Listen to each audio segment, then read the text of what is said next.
بسم الله الرحمن الرحيم نحمده ونستعينه ونصلي ونسلم على رسوله الكريم أما بعد سبحانك لا علم لنا إلا ما علمتنا إنك أنت العليم الحكيم اللهم انفعنا بما علمتنا وعلمنا ما ينفعنا وزدنا علما رب اشرح لي صدري ويسر لي أمري واحلل عقدة من لساني يفقه قولي آج کے سبق میں ہم نے جو غیر سودی بینکاری ہے اس کے متعلق کچھ چیزیں پڑھنی ہیں۔ جیسے گزشتہ کل 15 اور 14 اپریل کے سبق میں ہم نے شرکت اور مضاربت کے کچھ اصول اور مسائل پڑھے تھے اور ان کی روشنی میں بعض چیزوں کو سمجھنے کی کوشش کی تھی۔ لوگ اس میں زیادہ مبتلا ہیں، پوچھتے بھی رہتے ہیں کہ شرعی اعتبار سے ان کا کیا حکم ہے، اس کے مائل ہیں، رائے ظاہر کرتے ہیں، تو اس کا شرعی لحاظ سے جائزہ لینا ضروری ہے۔ کوشش کریں گے کہ آسان لفظوں میں شرعی اصولوں کو آسان انداز میں پیش کرنے کی کوشش کریں گے تاکہ ہر کسی کے لیے سمجھنا آسان ہو۔ اس سے پہلے بنیادی اصول ذرا سمجھ لیں۔ لوگ بعض دفعہ اس میں جو ہے تھوڑی سی یہ باتیں اگر وضاحت سے سامنے آ جائیں تو انشاءاللہ سمجھنا ضروری ہو جائے، آسان ہو جائے۔ سب سے پہلے اصول یہ ہے کہ خلاف اور اختلاف میں فرق کیا ہے یا نہیں ہے، اس کو سمجھنا ضروری ہے۔ آج کل لوگ یہ بولتے ہیں کہ بھئی اس مسئلے میں جو ہے اختلاف ہے، مطلب، اور یہ سمجھتے ہیں کہ اختلاف کا مطلب ہے کہ کہیں سے بھی کوئی بات لے لو اور عمل کر لو، تو یہ بات ٹھیک نہیں ہے۔ خلاف اور اختلاف میں فرق سمجھنا چاہیے۔ اگر دونوں طرف دلائل ہیں، شرعی دلائل موجود ہیں، تو اس کو علمی میدان میں کہتے ہیں کہ اس مسئلے میں اختلاف ہے، یہ جائز ہے، محمود ہے، اچھی چیز ہے۔ اور اگر شرعی دلائل موجود نہ ہوں تو اس کو خلاف کہا جاتا ہے، جو برا ہے، مذموم ہے، اس کی مذمت ہے۔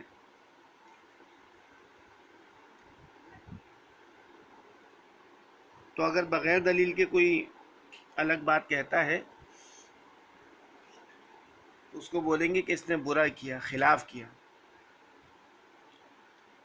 تو خلاف اور اختلاف میں جو ہے 3 فرق ہیں، اس کو ذہن میں رکھنا ضروری ہے۔ 3 بنیادی فرق ہیں، ان میں 3 فرق ہیں۔ خلاف اور اختلاف میں بنیادی طور پر 3 فرق ہیں، ان کو سمجھنا ضروری ہے۔ نمبر 1 کیا ہے کہ ان کا جو باب ہے نا، باب عربی لحاظ سے وہ الگ الگ ہے۔ جیسے اختلاف کا باب جو ہے افتعال ہے، اختلف یختلف اختلافا، افتعال یفتعل افتعال اختلاف۔ اور خلاف کا باب جو ہے باب مفاعلہ ہے، جیسے جاہد یجاہد جہادا، قاتل یقاتل قتالا، تو خالف یخالف خلافا۔ نمبر 1 جو ہے باب کا فرق ہے۔ نمبر 2 تعریف کا فرق ہے دونوں کی۔ تعریف کیا ہے کہ اگر با دلیل بات کو تو خلاف کہیں، اختلاف بولیں گے، اور بے دلیل کو جو ہے خلاف کہا جائے۔ ہر فریق کے پاس دلیل ہو تو یہ اختلاف ہے، اور کسی کے پاس نہ ہو تو یہ خلاف ہے۔ اور نمبر 3 جو ہے تیسرا فرق، ان کے حکم میں فرق ہے، کہ اختلاف جو ہے وہ جائز ہے، محمود ہے، پسندیدہ ہے، اور خلاف جو ہے یہ ناپسندیدہ ہے، یہ مذموم ہے، یہ برا ہے۔ تو ہر چیز میں آج کل نئے نئے لوگ آتے ہیں، نئی نئی باتیں کرتے ہیں، بولتے فلاں نے اختلاف کر لیا، تو اس کا اعتبار نہیں ہے۔ مفتی شفیع صاحب رحمۃ اللہ علیہ نے ایک دفعہ بیان کر رہے تھے اور مسئلہ بیان کیا کہ داڑھی جو ہے نا، ایک قبضہ ایک مٹھی رکھنا یہ واجب ہے سارے مردوں کے لیے، اس میں کسی کا بھی اختلاف نہیں ہے۔ تو کسی نے کہا کہ حضرت مودودی صاحب تو کہتے ہیں کہ یہ واجب نہیں ہے، تو مفتی شفیع صاحب مفتی اعظم پاکستان رحمۃ اللہ علیہ نے فرمایا کہ وہ کسی میں شامل نہیں ہے۔ ہر ایک کی بات کا ہر جگہ اعتبار تو نہیں کیا جاتا، وہ اہل علم ہو تو اس کی بات علم میں چلے گی، اطباء میڈیکل کی بات، مسائل میں ڈاکٹروں کی بات چلے گی۔ تو سب سے پہلے ان کا باب کا اختلاف ہے، دوسرا تعریف، اور تیسرا حکم کا، کہ اختلاف جو ہے جائز ہے، محمود ہے، اور خلاف جو ہے مذموم ہے، برا ہے۔ اور خلاف کے نقصانات میں سے دو اہم نقصان تو یہ ہیں کہ اللہ تعالیٰ ناراض ہوتے ہیں، کیونکہ جو خلاف ہوتا ہے نا وہ قول مرجوح ہوتا ہے، جس پر علماء نے عمل کرنے سے منع کیا ہے، اور یہ خلاف شرع ہے۔ خلاف شرع بات پر عمل کرنے سے اللہ کی نافرمانی ہوتی ہے، اللہ ناراض ہوتی ہے، ٹھیک ہے جی۔ اور پھر جب ایک ناجائز بات انسان کر لیتا ہے تو کئی ناجائز چیزوں میں پڑ گیا۔ تو پہلا تو یہ کہ خلاف اور اختلاف میں فرق سمجھنا ضروری ہے۔ دوسرا یہ سمجھنا ضروری ہے، دوسرا اصول، تضعیف قول سے، کسی قول کو ضعیف کہنے سے، کمزور کہنے سے تضعیف قائل لازم نہیں، کہ جو اس کا قائل ہے ضروری نہیں ہے کہ بھئی وہ بھی ہمارے نزدیک قابل اعتبار نہیں ہے، اس کی بات ہم نے کمزور کر دی تو اس کی عزت احترام نہیں، یہ بات غلط ہے۔ علماء جانتے ہیں کہ علمی میدان میں کتنے مسئلوں میں اختلاف ہوتا ہے اور دوسرے کی دلیل کو کمزور کہا جاتا ہے، لیکن کبھی کسی کے دل میں جو ہے دوسرے کی کمی نہیں آتی۔ جیسے مشہور بات ہے کہ ہم لوگ امام ابو حنیفہ رحمۃ اللہ علیہ کے اقوال کو، ان کے فتاویٰ کو، فتوے کو لیتے ہیں، امام شافعی رحمۃ اللہ علیہ کے فتوے کو نہیں لیتے، ان کی بات کو چھوڑ دیتے ہیں۔ لیکن کبھی کسی کے دل میں امام شافعی کی نہ کوئی برائی آتی ہے، نہ کوئی کمی آتی ہے، نہ کوئی توہین آتی ہے، عزت کرتے ہیں ان کی بھی، لیکن یہ کہتے ہیں کہ بھائی امام ابو حنیفہ رحمۃ اللہ علیہ کی بات زیادہ مضبوط ہے۔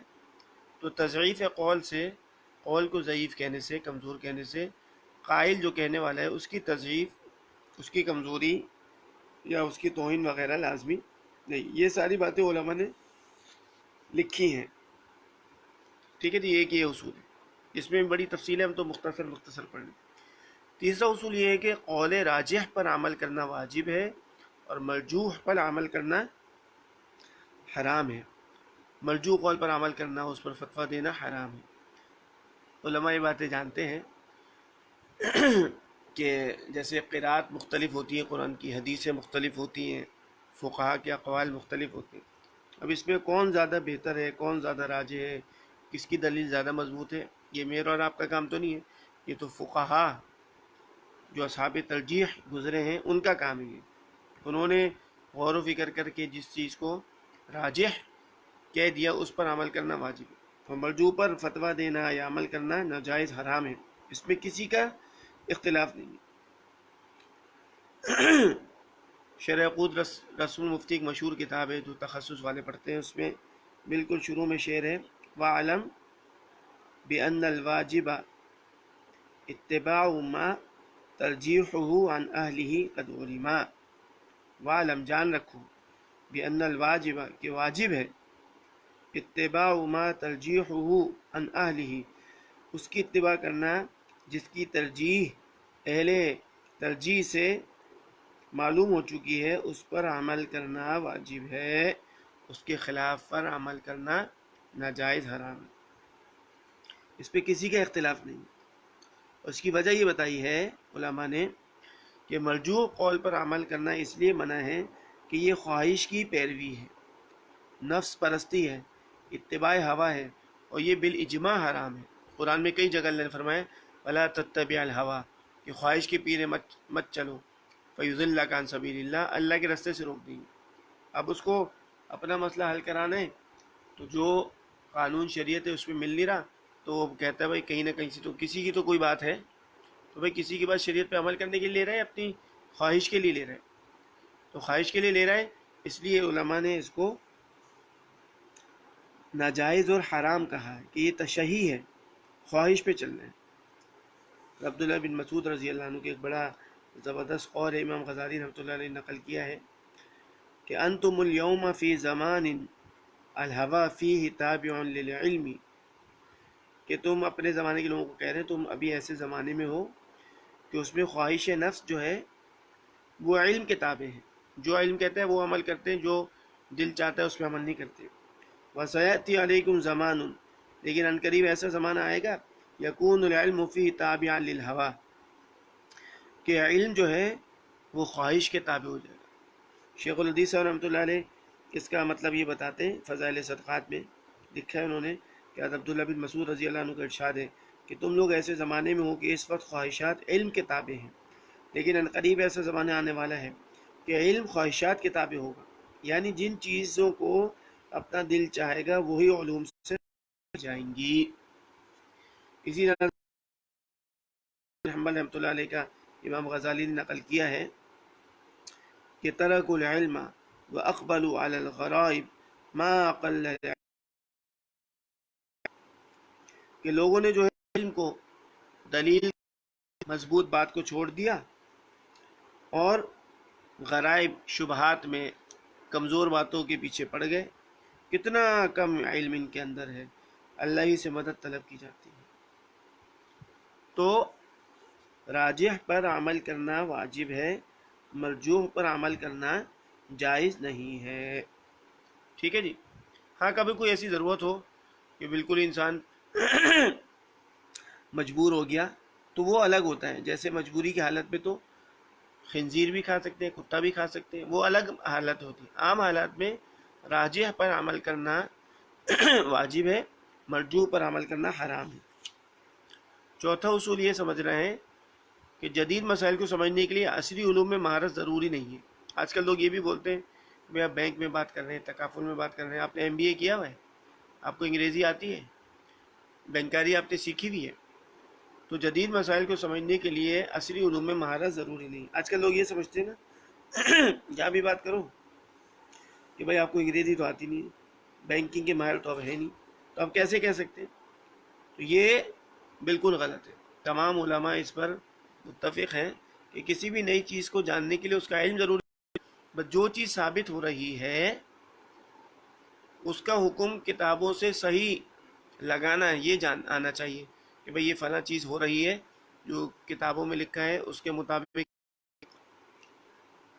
خود حضرت مفتی تقی عثمانی صاحب دامت برکاتہ نے اپنی کتاب جو غیر سودی بینکاری ہے اس کے صفحہ 55 میں لکھا ہے اسی بات کو، فرماتے ہیں کہ واقعہ یہ ہے کہ فقہی مسائل چاہے معاشی ہوں یا مالی معاملات سے متعلق ہوں، ان کا شرعی حکم جاننے یا بتانے کے لیے ایک مفتی کا نہ ماہر معاشیات ہونا ضروری ہے، نہ بینکنگ کا ماہر ہونا، اور نہ انگریزی زبان سے واقف ہونا۔ یہ حضرت خود لکھ رہے ہیں، جن کا حضرت لوگ آج کل نام استعمال کرتے ہیں نا ہر چیز میں، تو حضرت خود لکھ رہے ہیں کہ یہ اس طرح دوسرے مسائل میں ضروری ہے، ان مسائل میں بھی ناگزیر ہے، ضروری ہے۔ وہ کیا ہے؟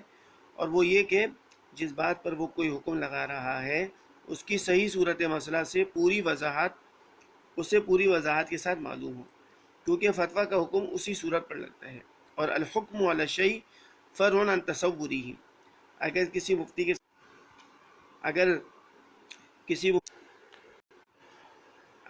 مفتی کے سامنے غلط صورت واقعہ بیان کی جائے تو یقیناً اس کا فتویٰ اسی غلط صورت کے متعلق ہوگا جو نفس امر کے مطابق نہیں ہوگا۔ یہ حضرت نے خود لکھا ہے کہ بھائی جدید علوم میں، انگریزی میں، معاشیات میں مہارت ضروری نہیں ہے، ہاں بس جو چیز جس کا فتویٰ لگا رہا ہے بھائی کتابوں کے مطابق یہ حکم اس پر آتا ہے نہیں آتا ہے، صادق ہوتا ہے، تطبیق ہے یا نہیں، یہ ضروری ہے بس۔ آج کل بہت لوگ اس کو بولتے ہیں، تو یہ کوئی جدید مسائل کو سمجھنے کے عصری علوم میں مہارت ضروری نہیں۔ پانچواں اصول یہ سمجھنا ہے کہ ہمارے اسلام میں شخصیت کا اعتبار نہیں ہوتا، مدلل قول کا اعتبار ہوتا۔ یہ بھی لوگ بولتے ہیں بھائی فلاں مشہور آدمی ہے، بس اس نے کہہ دیا کافی ہے، آپ اس کی اچھا اس کو نہیں پتا، تو یہ بالکل غلط بات ہے۔ ہمیشہ سے جو ہے علماء نے کمزور بات پر رد کیا ہے، چاہے مشہور سے مشہور آدمی. مشہور مثال ہے اب امام شافعی رحمۃ اللہ علیہ کی کتنے اقوال کو چھوڑتے ہیں، بلکہ کتنی بڑی شخصیت ہے. امام مالک رحمۃ اللہ علیہ کتنی بڑی شخصیت ہے، امام احمد بن حنبل رحمۃ اللہ علیہ، امام بخاری وغیرہ کتنی بڑی شخصیت ہے. لیکن بھائی دوسرا امام ابو حنیفہ رحمۃ اللہ علیہ کا قول جو ہے دلیل کے اعتبار سے مضبوط ہوتا ہے تو اس کو لیا جاتا ہے. کبھی کبھی امام ابو حنیفہ کا قول بھی چھوڑا جاتا ہے، صاحبین کے قول پہ فتویٰ ہوتا ہے، امام ظفر رحمۃ اللہ علیہ کے قول پہ فتویٰ ہوتا ہے. تو کبھی شخصیت کا اعتبار نہیں کیا گیا کہ وہ نامور شخصیت ہے، مشہور شخصیت ہے کہ بھائی اس کا بتا اعتبار ہے. ہمیشہ اسلام میں دلیل چلتی ہے، کبھی شخصیت نہیں چلتی.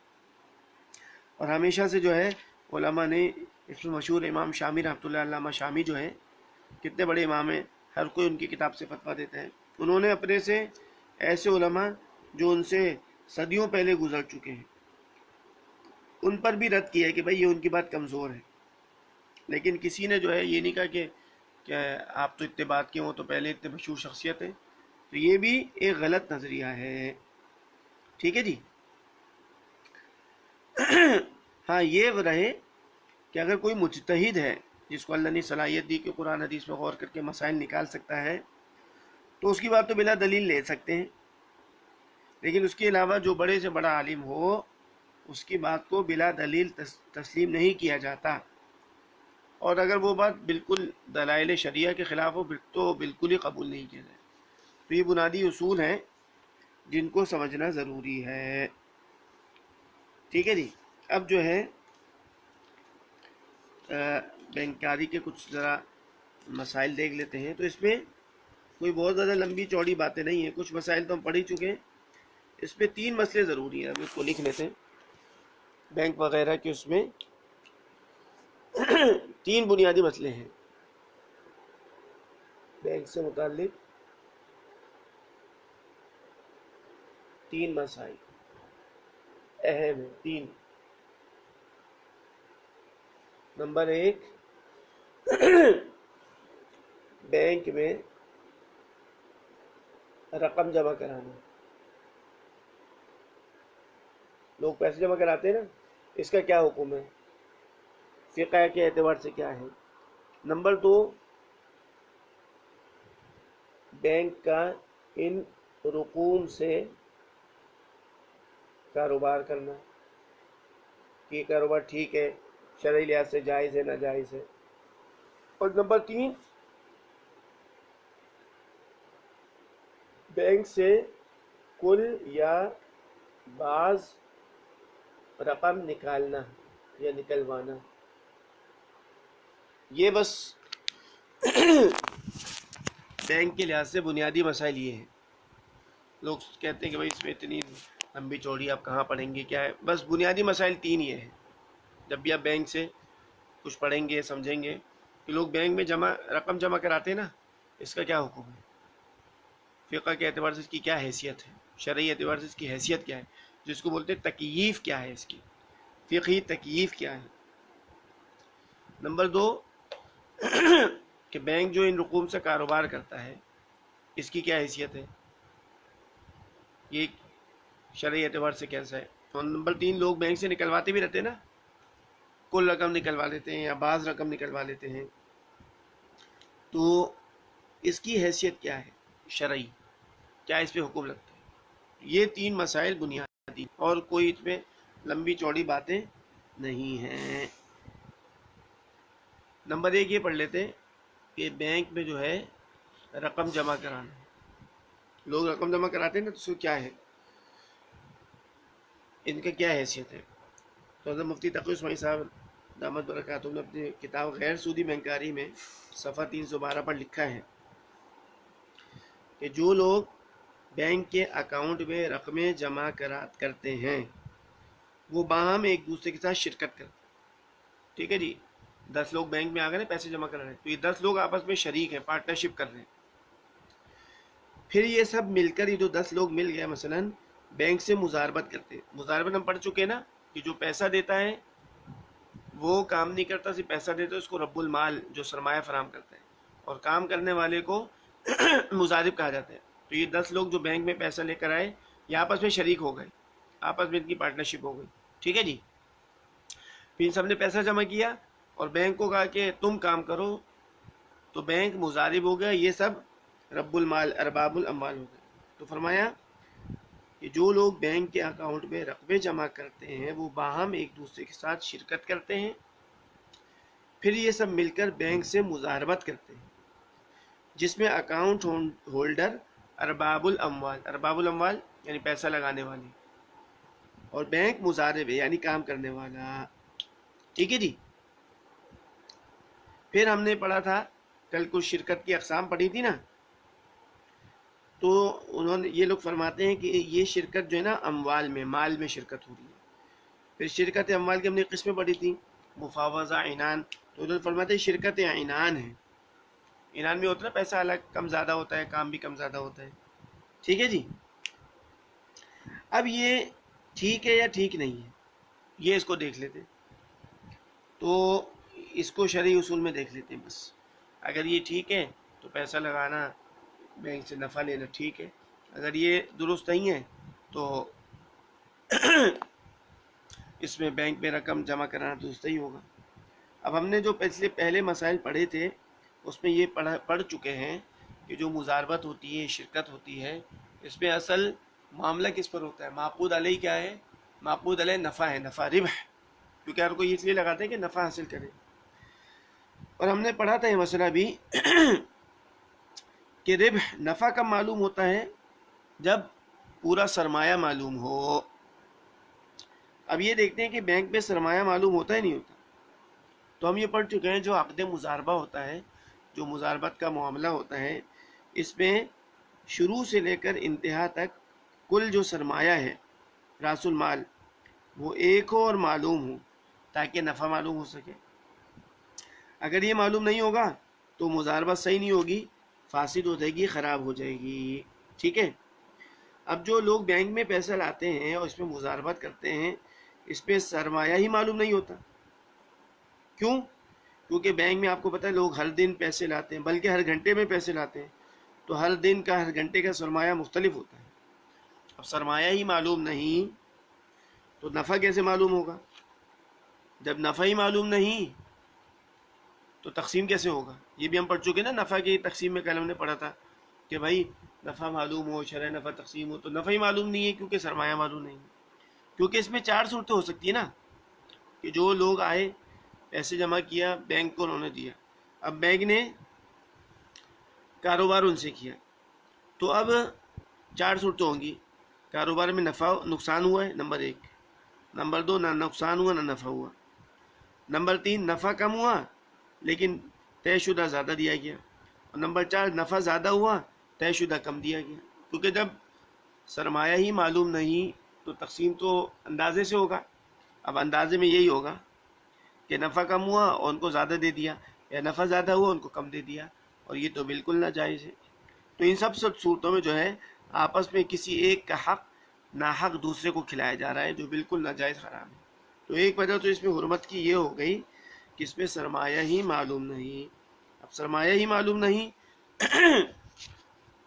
تو نفع کیسے معلوم ہوگا؟ دوسرا ہم یہ بھی پڑھ چکے ہیں، اس کا اصول کل پڑھا تھا کہ سرمایہ جو ہے نا یہ نقد ہونا چاہیے، اور اگر چلو کوئی نقد نہیں لا رہا، کوئی سامان لا رہا ہے، تو سامان کی جو ہے بازاری قیمت لگانا ضروری ہے۔ اپنے اصول کل پڑھ چکے ہیں کہ جب بھی عقد مضاربہ ہو رہا ہے تو اس کے صحیح ہونے کے لیے شرط ہے کہ جس وقت معاملہ کیا جا رہا ہے اس وقت رب المال جو پیسہ دینے والا ہے اس کا سرمایہ نقد ہو۔ اگر چلو نقد نہیں ہے لیکن وہ کوئی سامان، عروض وغیرہ دے رہا ہے، تو احناف رحمۃ اللہ علیہ کے نزدیک تو یہ مضاربہ جائز نہیں ہوتی، اور جمہور تمام علماء کے نزدیک۔ ہاں، امام احمد رحمۃ اللہ علیہ کی صرف ایک روایت ہے کہ یہ جائز تو ہو جائے گا، لیکن اس کے جواز کے لیے ایک شرط ہے، وہ یہ کہ جس وقت معاملہ ہو رہا ہو اس وقت اس سامان کی، عروض کی بازاری قیمت لگائی جائے گی اور اس کو سرمایہ شمار کیا جائے۔ جیسے ایک آدمی 100 روپے لایا، دوسرے کے پاس پیسے نہیں، وہ کتاب لے آیا، تو بازار میں اس کتاب کی قیمت معلوم کی جائے گی کہ قیمت ہوئی 80 روپے، تو بھائی اس آدمی کا سرمایہ 80 روپے ہو گیا۔ ٹھیک ہے جی۔ حضرت مفتی تقی عثمانی صاحب نے لکھا ہے فتاوی عثمانی میں، ان کے کسی نے سوال کیا کہ اگر رب المال جو پیسہ لاتا ہے نقدی کے بجائے عروض سامان مضارب کو دیتا ہے تو کیا اس طرح مضاربت درست ہے؟ جواب، حنفیہ اور جمہور کے نزدیک مضاربت بالعروض یعنی سامان سے مضاربت کرنا درست نہیں ہے، الا یہ کہ انہیں بیچ کر نقد بنا لیا جائے۔ البتہ امام احمد رحمۃ اللہ علیہ کی ایک روایت میں جائز ہے، اور وقت عروض سامان کی قیمت کو راس المال المضاربہ قرار دیا جائے گا۔ مزید لکھا ہے کہ حضرت تھانوی رحمۃ اللہ علیہ نے شرکت بالعروض میں مالکیہ کا قول اختیار کرنے کی گنجائش دی ہے، یہ گنجائش یہاں بھی ہو سکتی ہے، یعنی چلو پیسے سب کے پاس نہیں ہیں، سامان بھی ہے تو ٹھیک ہے، سامان کی بازاری قیمت لگائی جائے۔ اب ہم یہ دیکھتے ہیں کہ جو نیا آدمی آتا ہے بینک سے، بھائی میں پیسے لا رہا ہوں اور میرے جو ہے آپ سرمایہ میں شریک کر لیں، تو آپ کو پتہ ہے جو پرانے لوگ پیسے لا چکے ہیں ان کا بہت بڑا سرمایہ جو ہے سامان کی صورت میں موجود ہے، جیسے منجمد اثاثے ہوتے ہیں، فرنیچر ہے، اے سی ہے، پنکھے، تعمیرات ہے، زمین ہے، استعمال کی گاڑیاں ہیں، لیز پر گاڑیاں دی گئی وغیرہ، اور وہ سرمایہ تجارت ہوتا ہے جو خریدنے کے بعد ابھی تک بیچا نہیں ہے۔ تو اب یہ جو نیا آدمی آیا ہے پیسہ لے کر، اس کا مال اور جو پرانے پیسے والے ان سب کا مال مل کر جو ہے سرمایہ بنے گا۔ اور ابھی ہم نے پڑھا ہے کہ پرانے آدمیوں کا جو سرمایہ ہے وہ سامان کی صورت میں بھی ہے۔ اب اس کی بازاری قیمت لگانا ضروری ہے، لیکن جو حضرت نے فتاوی عثمانی میں لکھے ہیں بینک میں بازاری قیمت بھی نہیں لگائی جاتی، اور یہ لگانا ممکن بھی نہیں ہے۔ کیوں؟ کیونکہ آپ کو پتہ ہے بھائی روزانہ ہر گھنٹے کس سے قیمت معلوم کی جائے، پھر گاڑیاں دی ہوئی ہوتی ہیں، گاڑی کی قیمت ایک تو نہیں روزانہ کم ہوتی ہے، تو یہ قیمت معلوم ہی نہیں ہو سکتی بازاری، اس لیے سرمایہ نہیں بنا۔ سرمایہ نہیں بنا تو نفع کیسے تقسیم ہو سکتا ہے؟ بعض لوگ کہتے ہیں کہ بھائی کیوں نہیں قیمت لگائی جاتی، کمپیوٹر نظام میں ایک بٹن دباؤ وہ منٹوں سیکنڈوں میں تمام حسابات بتا دیتا ہے۔ تو بھائی کمپیوٹر میں کون سا ایسا پرزہ ہے جس کے دبانے سے بینک کی تمام جو چیزیں ہیں اور کرائے پر دی گئی گاڑیاں وغیرہ ہیں اور فرنیچر ہے، زمین ہے، اے سی وغیرہ ہے، جو ہر چیز مختلف حالت کنڈیشن میں ہے، ان میں سے ہر ایک کو مارکیٹ کی قیمت کیسے لگا سکتا ہے؟ یہ تو مارکیٹ لے جائیں، اس شعبے کے تاجر جو ماہر ہوتے ہیں وہ بتائیں گے اس کی قیمت کتنی ہے، ٹھیک ہے جی۔ تو اب بازاری قیمت لگائی نہیں جا رہی، سرمایہ معلوم نہیں ہو رہا۔